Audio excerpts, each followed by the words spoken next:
யோசிக்காத life time settlement. யோசிக்காத life time settlement.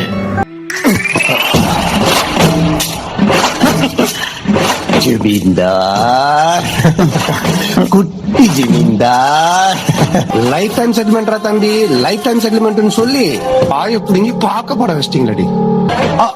ஆமா, அந்த கோஸ்ட் இங்கதான் எங்கேயோ சுத்திக்கிட்டு இருக்கா, ஆனா என் கண்ணில மாட்ட மாட்டானே.